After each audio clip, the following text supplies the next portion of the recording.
శుక్లాంబరధరం విష్ణుం శశివర్ణం చతుర్భుజం ప్రసన్నవదనం ధ్యాయేత్ సర్వవిఘ్నోపశాంతయే అగజానన పద్మార్కం గజానన మహార్నిశం అనేకదంతం భక్తానాం ఏకదంతోపాస్మహే. ఓం గం గణపతయే నమః. ఓం శ్రీమాత్రే నమః. ఓం శ్రీ గురుభ్యో నమః. నేను మీ వాడ్రే ఆదినారాయణరావు. ఇప్పుడు మనం 13 ఏప్రిల్ నుంచి 19 ఏప్రిల్ 2025 అంటే ఈ వారం రోజులు కూడా ఈ వీక్ అంతా అనుకోవచ్చు. ప్రతి రాశి వారికి మేషరాశి నుంచి మీనరాశి వారికి కూడా ఎలా ఉండబోతుందో తెలుసుకుందాం. ప్రతి రాశి గురించి తెలుసుకుందాం. అంటే ముందర ఏ రాశిలో గ్రహాలు ఎలా ఉన్నాయి. మేషరాశిలో రవి 14వ తారీఖు నుంచి ఉచ్చస్థితిలో వస్తాడండి. 3 డిగ్రీల దగ్గర పరమోచ్చలో ఉంటాడు.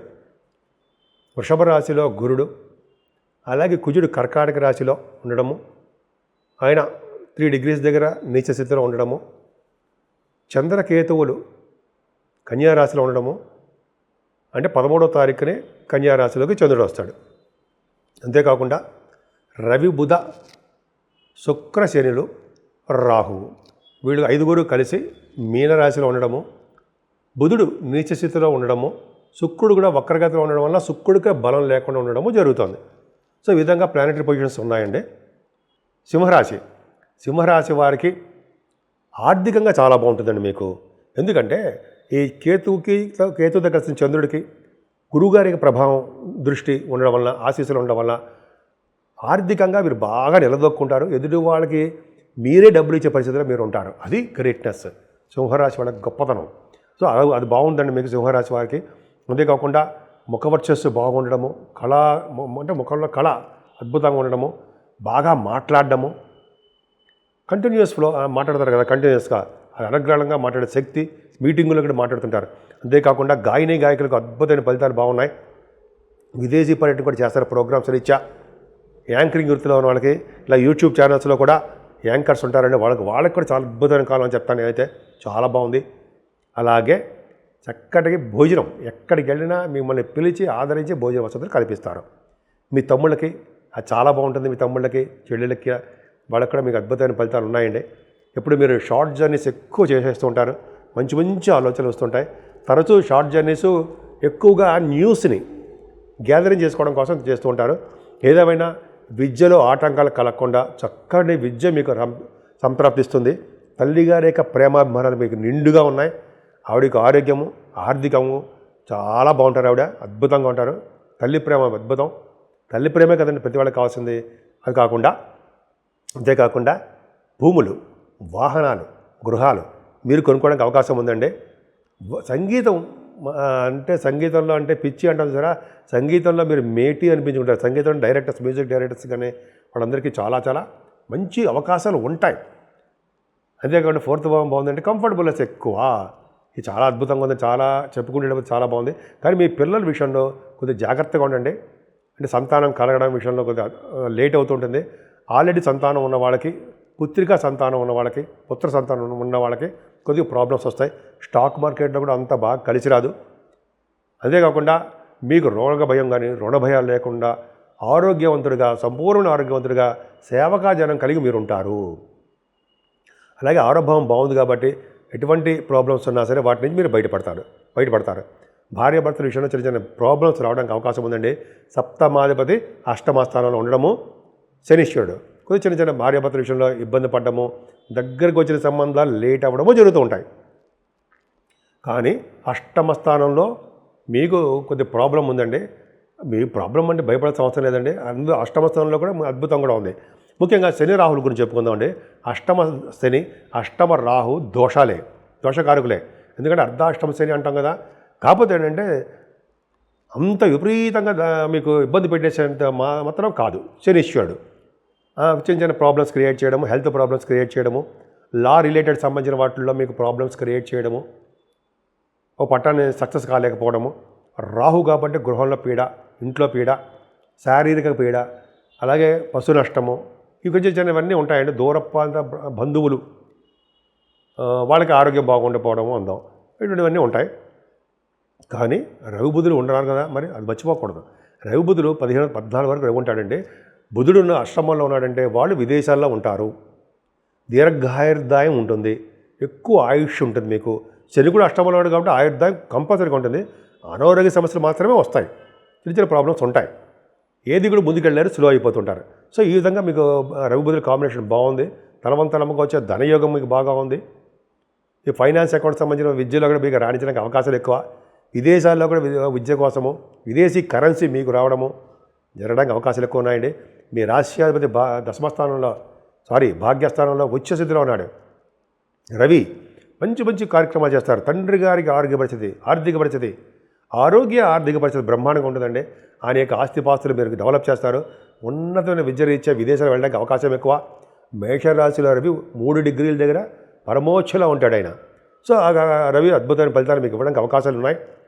లగ్నాధిపతిగా ఉన్నాడు కాబట్టి మీకు చాలా నేమ్ అండ్ ఫేమ్ బాగా ఉంటుంది మీకు.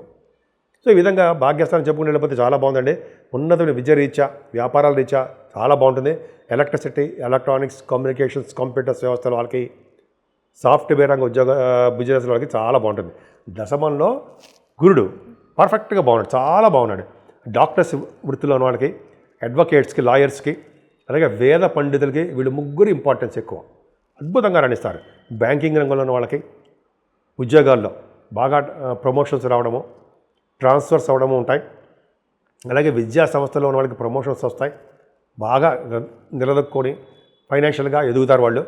అంతేకాకుండా మీరు ఏ రంగంలో ఉన్నా సరే ఆ రంగంలో కూడా, ముఖ్యంగా ఆడవాళ్ళకి చెప్తున్నానండి, మీరు సింహరాశి, అష్టమల శని, అష్టమల రాహు భయపడకండి. మీకు గురుబలం మీకు ఉందని మర్చిపోకండి.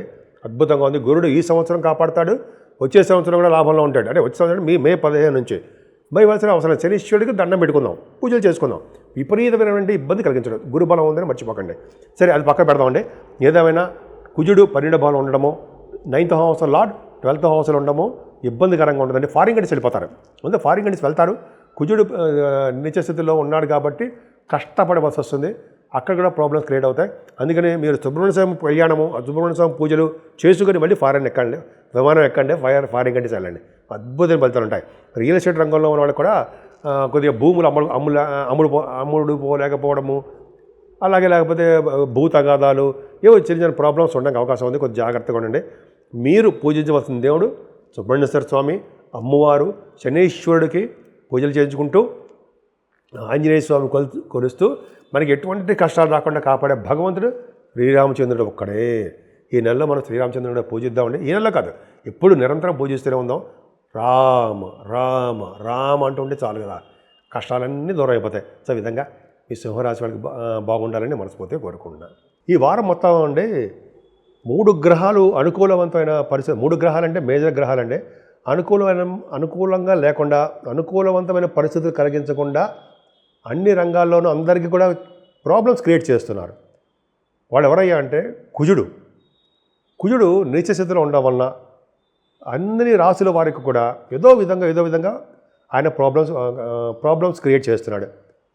అంటే కొంతమందికి ఏమో సంతానం విషయం ఇవ్వడం విషయంలో ఇబ్బంది కలిగించడం, కొంతమందికి వివాహాలు లేట్ అయిపోతూ ఉండడము, కొంతమందికి ఏమో వివాహాలు అయినా కూడా దాంపత్య జీవితం సరిగ్గా లేకపోవడము, కొంతమందికి అయితే రియల్ ఎస్టేట్ రంగంలో చిన్న చిన్న ఇబ్బందులు కలిగించడము, భూమి యొక్క తగాదాలు, వివాదాలు, చిన్న చిన్న ఇబ్బందులు, ఇవన్నీ కూడా కుజుడు ప్రభావం వల్ల కలుగుతున్నాయి. ఇంకా శనీశ్వరుడు వలన చాలామందికి అన్ని రాశులు అంటే కొన్ని రాశుల వాళ్ళకి చాలా ఇబ్బంది కలిగిస్తున్నాడండి. మరీ ముఖ్యంగా అంటే ధనుర్రాశి వారికి అష్టమ భావం ఉండడం వలన, అలాగే సింహరాశి వారికి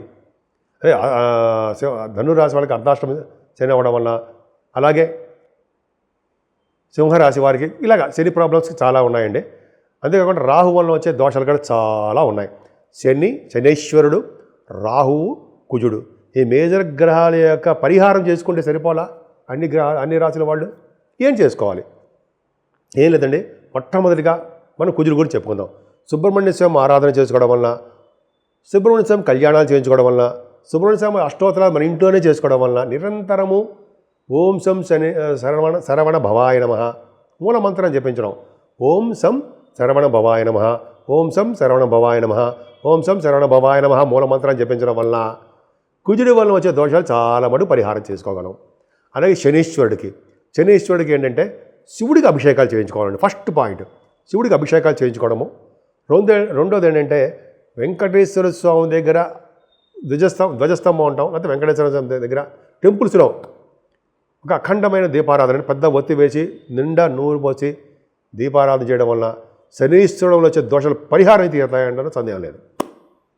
అంతేకాకుండా ఆంజనేయ స్వామి ఆరాధన, అప్పాలు నైవేద్యాలు చేసుకోవడం వల్ల, అలాగే అమ్మవారి యొక్క ఆరాధన, అమ్మవారి యొక్క చండీ హోమాలు, కుంకుమ పూజలు ఇలాగా చేయించుకోవడం వల్ల అమ్మవారి చేయించుకోవడం వల్ల మనకి శని వలన, రాహు వలన, కుజదోషం వలన వచ్చే దోషాలు హరించమంటారా, పోవంటారా, తక్కువగా ఉండమంటారా, అసలు లేకుండా ఉంటాయంటారా? ఎంత బాగుందండి, అవునా? నిజంగా అంతే. సో మనం దేవుడి యొక్క ప్రభావం ఉండాలి, దైవ దర్శనాలు చేసుకుందాం. అన్నిటికంటే ముఖ్యమైనది ఎటువంటి కష్టాలు వచ్చినా, ఎటువంటి నష్టాలు వచ్చినా, ఎటువంటి సుఖదుఖాలైనా మనల్ని వెన్నంటి కాపాడి మనకి ఎటువంటి కష్టాలు వచ్చినా ముందు ఉండే భగవంతుడు ఒక్క శ్రీరామచంద్రుడే. ఆ శ్రీరామచంద్రుడు నిరంతరం రామా రామా రామా అనుకుంటే మనకి అన్ని కష్టాలు తొలగమంటారా? మీరే ఆలోచించండి.